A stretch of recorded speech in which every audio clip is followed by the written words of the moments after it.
नमस्कार दोस्तों, मैं हूँ प्रिया और आप सभी का एक बार फिर से स्वागत करती हूँ आपके अपने चैनल भक्ति मंत्र में।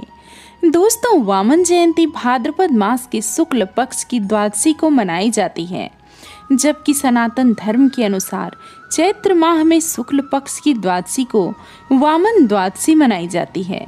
द्वादशी तिथि के दिन मनाए जाने के कारण ही इसे वामन द्वादशी भी कहा जाता है। धर्म ग्रंथों के अनुसार इसी शुभ तिथि को श्रवण नक्षत्र के अभिजीत मुहूर्त में भगवान श्री विष्णु के एक रूप भगवान वामन का अवतार हुआ था।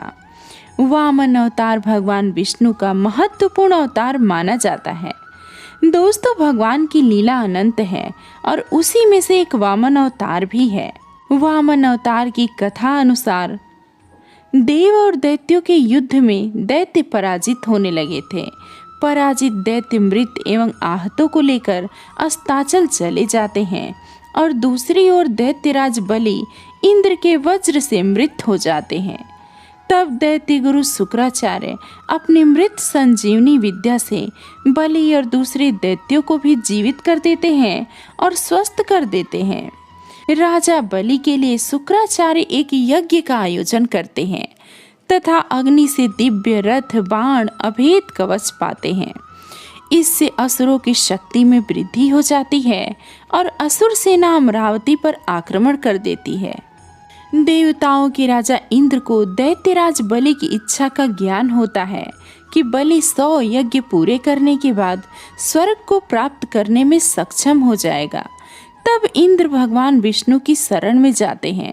भगवान विष्णु उनकी सहायता करने का आश्वासन देते हैं और वामन रूप में माता अदिति के गर्भ से उत्पन्न होने का वचन भी देते हैं। दैत्यराज बलि द्वारा देवों के पराभव के बाद ऋषि कश्यप के कहने से माता अदिति पयोव्रत का अनुष्ठान करती हैं, जो पुत्र प्राप्ति के लिए किया जाता है।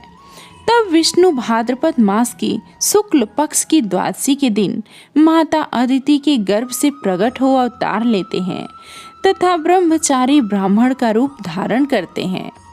दोस्तों, वामन अवतारी श्री हरि राजा बलि के यहाँ भिक्षा मांगने के लिए जाते हैं। ब्राह्मण बने विष्णु भिक्षा में 3 पग भूमि मांगते हैं। राजा बलि दैत्य गुरु शुक्राचार्य के मना करने पर भी अपने वचन पर अडिग रहते हुए विष्णु को 3 पग भूमि दान में देने का वचन देते हैं। वामन रूप में भगवान एक पग में स्वर्ग आदि ऊर्ध्व लोकों को और दूसरे पग में पृथ्वी को नाप लेते हैं। अब तीसरा पग रखने का कोई स्थान शेष नहीं बचता। ऐसे में राजा बलि यदि अपना वचन नहीं निभाए तो अधर्म होगा। आखिरकार बलि अपना सिर भगवान के आगे कर देते हैं और कहते हैं कि तीसरा पग आप मेरे सिर पर रख दो।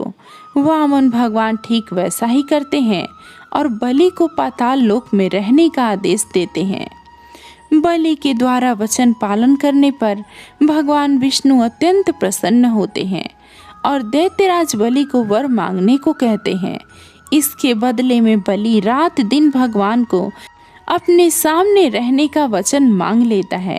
तो दोस्तों, ये थी वामन अवतार की कथा। दोस्तों, मैं उम्मीद करूंगी ये कथा आपको ज़रूर पसंद आएगी।